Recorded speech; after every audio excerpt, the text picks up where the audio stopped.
Sekarang kita masuk ke positive psychology. Nah, tadi di awal saya udah ada kayak pertanyaan refleksi, terus ada video Nick Vujicic. Nah, jadi dari saya itu kira-kira nih, apa sih positive psychology gitu ya. Nah, jadi udah mungkin udah kira-kira udah ada gambaran nih Bapak dan Ibu, kira-kira positive psychology itu seperti apa.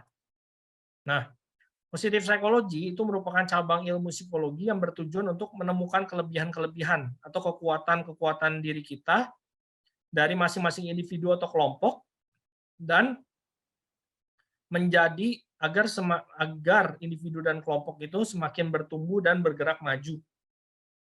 Ya, jadi Bapak dan Ibu, positive psychology itu pada dasarnya itu menemukan kelebihan-kelebihan dan kekuatan diri kita. Jadi bukan hanya berpikir secara positif, bukan hanya seperti itu, tapi lebih dari itu adalah kita bisa menemukan strength ya, kekuatan dalam diri kita yang membuat kita menjadi bertumbuh dan bergerak maju. Nah, caranya gimana nanti saya akan ajarkan di mindfulness therapy. Terus ilmu-ilmu yang positive psychology merupakan ilmu yang mempelajari mengenai kesehatan mental. Oke. Jadi ilmu positive psychology merupakan ilmu yang mempelajari tentang kesehatan mental. Lalu nanti saya akan bahas di slide selanjutnya. Lalu 3 goal dari ilmu psikologi ya. Jadi setelah Perang Dunia Kedua, ilmu psikologi itu goalnya berubah. Nah, goal ilmu psikologi itu yang pertama itu mengobati gangguan kesehatan mental. Lalu yang kedua, menjadikan seseorang lebih produktif dan bahagia. Yang ketiga, membantu seseorang untuk menemukan dan meningkatkan talenta dia. Nah, Bapak dan Ibu di sini bisa dilihat ya bahwa para psikolog itu dan psikiatri itu fokusnya adalah mengobati gangguan kesehatan mental. Selalu fokusnya gitu. Jadi kalau Bapak dan Ibu datang ke psikolog atau ke psikiatri, fokusnya biasanya gimana sih cara ngobatin gangguan kesehatan mental gitu kan. Jawabannya seperti itu kan. Nah, kalau dari saya itu gimana dengan yang kedua dan yang ketiga? Nah, ini pertanyaan besar nih. Jadi 3 goal dalam ilmu psikologi. Nah, terus ini ada 3 goalnya, tapi yang dicapai cuma satu, kan nggak mungkin kan? Jadi yang 2 dan 3 ini terdapat dalam ilmu positif psikologi. Menjadikan seseorang lebih produktif dan bahagia, goal kedua. Lalu goal ketiga, membantu seseorang menemukan dan meningkatkan talentanya. Gitu. Baik, next. Ya, tadi kan saya sempat bilang bahwa ilmu positif psikologi itu mempelajari mengenai kesehatan mental. Nah, coba kita lihat ya, kesehatan mental itu gimana dengan mental health spectrum ya. Mental health spectrum ini diambil dari Wellbeing Institute University Cambridge tahun 2011 ya, gambar ini diambil dari University of Cambridge. Lalu Bapak dan Ibu bisa lihat di sini bahwa pada pada kalau orang ini mental health-nya itu seperti ini. Jadi grafik mental health itu seperti ini ya. Ya, jadi selama sesi seperti yang saya bilang tadi, Bapak dan Ibu more than welcome kalau mau share screen, mau screenshot itu more than welcome. Nah ini jadi kalau mental health kita lagi turun banget, lagi di kiri banget. Nah itu udah dinamakan dengan mental disorder. Ini keputusannya kurang jelas sih, tapi intinya mental disorder. Ini semakin ke kiri itu semakin sedih. Lalu selanjutnya itu languishing, menjadi muram, ya, menjadi muram. Gitu kan muram. Terus gitu kalau ke kanan lagi itu moderate mental health ya. Jadi kebanyakan orang ini dari populasi seluruh dunia kira-kira kalau di sini itu sekitar 70-80% itu adalah moderate mental health. Moderate mental health orang dengan kesehatan mental yang tidak terlalu tinggi, tidak terlalu rendah, tapi dia bisa dibilang sehat nggak? Sehat. Tapi lebih sehat lagi adalah flourishing. Flourishing itu namanya adalah kalau dalam bahasa Inggris itu disebutnya ada well-being ya. Jadi tujuan dari setiap insan di dalam manusia itu adalah well-being Bapak dan Ibu. Jadi kalau well-being itu adalah tujuan dari setiap insan di dalam manusia, di dalam kehidupan, di dalam dunia itu tujuannya adalah well-being, sehat secara jasmani dan rohani. Itu intinya. Oke, baik. Next. Nah, sekarang saya akan bahas mengenai sejarah positif psikologi ya, Bapak dan Ibu ya. Ini kenapa saya harus bahas karena kira-kira kita harus tahu dulu positif psikologi itu asalnya dari mana.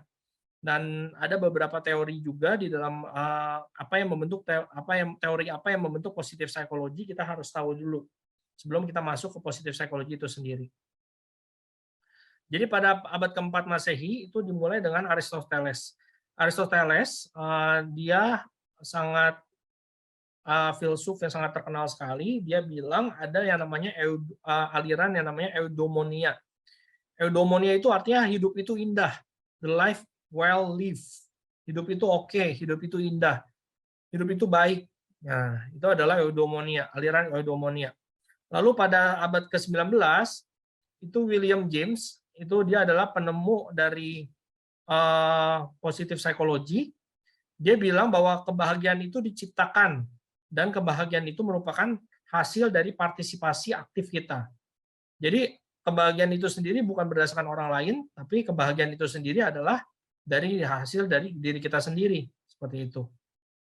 Berarti tadi yang Bapak dan Ibu lihat di video Nick Vujicic ya, dia walaupun nggak punya tangan, nggak punya kaki, tapi di situ dia bisa menginspirasi banyak orang. Di situ juga dia bisa untuk menjadi berkat bagi banyak orang. Di situ juga dia bisa tersenyum, dia tidak memikirkan mengenai masalah dia dan keterbatasan dia ya. Lalu ini tahun 1943, Abraham Maslow, dia penemu dari humanistic psychology, dia membuat hierarchy of needs ya. Nah, ini penting. Nah, aku akan jelaskan kepada Bapak dan Ibu. Jadi di awal ini aku jelasin teorinya dulu ya Bapak dan Ibu ya. Nanti di terakhirnya baru kita sama-sama kita akan bicarakan mengenai gimana untuk regulasi emosi, gimana terapi mindfulness dan lain-lain. Jadi prakteknya itu di terakhir-terakhir ya, Bapak dan Ibu ya. Oke.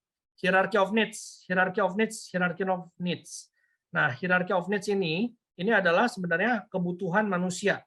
Jadi asal muasalnya ini dari kebutuhan manusia nih, dari teori kebutuhan manusia, humanistic psychology. Yang pertama itu psychological needs, ya. Banyak orang bilang bahwa kebutuhan paling dasar itu sebenarnya kebutuhan fisik. Itu air, misalnya makanan, shelter, rumah, tidur, terus baju, gitu kan.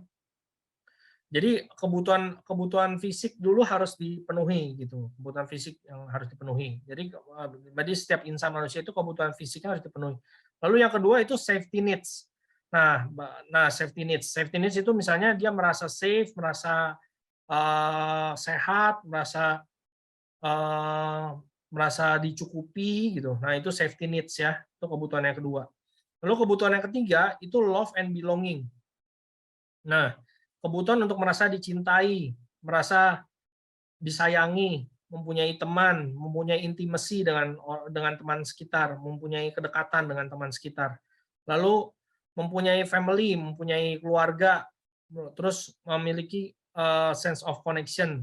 Jadi memiliki koneksi yang baik dengan hubungan sekitar. Nah, terus lalu kalau Bapak dan Ibu lihat yang keempat adalah self esteem. Self esteem. Nah, esteem itu sendiri sebenarnya adalah rasa kepercaya diri, rasa sukses, rasa bahagia, rasa senang, itu ada masuk self esteem. Nah, yang terakhir itu adalah self actualization. Nah, menurut penelitian ini sangat sedikit sekali orang yang bisa mencapai self actualization, aktualisasi diri. Self actualization artinya dia mengenal diri dia itu seperti apa. Dia tahu diri dia seperti apa. Saya tahu kemampuan saya tahu kekurangan dan kelebihan saya, sehingga saya nanti bisa untuk menjadi berkat bagi sesama saya bisa untuk semakin menjadi menginspirasi banyak orang di sekitar saya gitu. Nah, itu self actualization gitu. Ya. Oke, baik. Nah, ini yang baru. Kalau yang baru ini ada pranknya, jadi ada jokesnya ya, ada bercandaannya. Jadi kebutuhan yang paling dasar banget dari kebutuhan manusia sebenarnya WiFi katanya. Tapi ini bohong-bohongan sih, Bapak dan Ibu. Jadi sebenarnya itu ya. Jadi kebutuhan yang tadi ya, kebutuhan itu fisik, safety, belonging, self esteem dan self actualization itu adalah piramida yang baru ya. Oke, baik. Nah, terus sekarang kita lihat.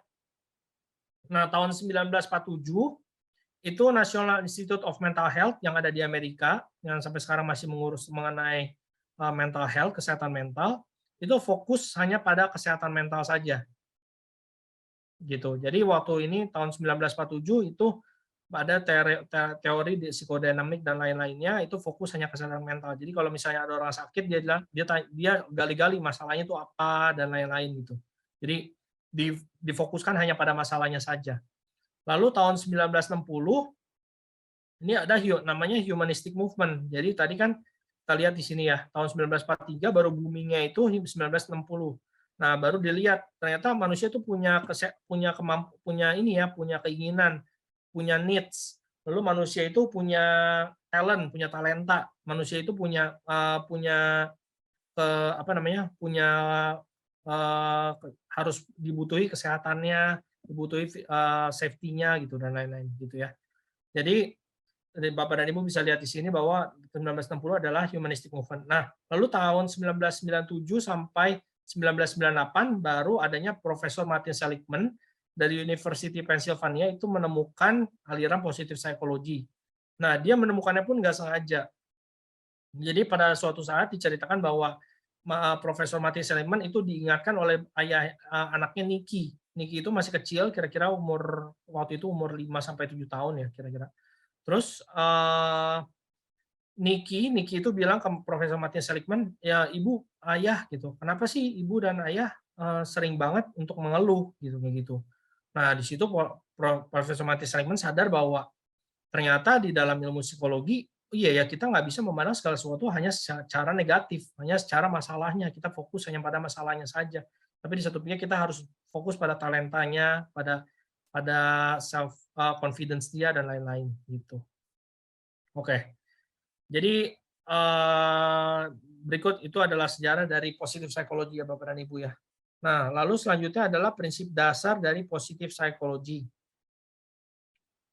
Nah, prinsip dasar positif psikologi menurut teori itu dibagi menjadi 5 yang dinamakan perma atau perma ya. P-nya itu apa? Positive emotion. Positive emotion artinya apa? Merasakan kebahagiaan atau keindahan dalam hidup. E-nya itu apa?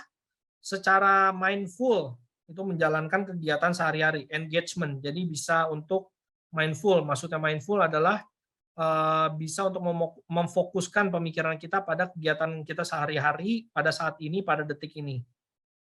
Nanti aku akan bahas lebih lanjut di mindfulness therapy. Lalu relationship. Relationship itu artinya hubungan kita dengan sekitar, relasi kita dengan sekitar gimana? Apakah relasi kita dengan sekitar itu suportif? Apakah relasi kita dengan sekitar itu sehat gitu kan. Nah, itu nanti dilihat di dalam relationship. Lalu selanjutnya itu meaning. Nah, ini meaning.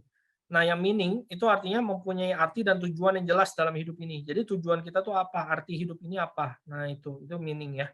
Itu adalah bagian dari positive psychology juga. Lalu yang terakhir itu adalah accomplishment.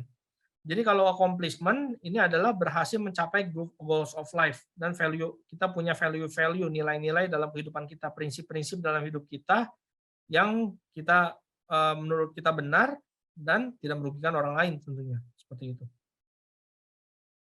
Oke. Sampai sini ada yang mau bertanya nggak?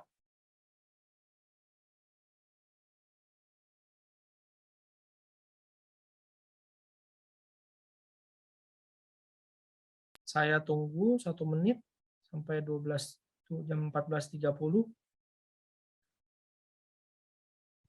Setelah ini saya akan langsung masuk ke mindfulness therapy ya. Jadi inti dari webinar pada hari ini.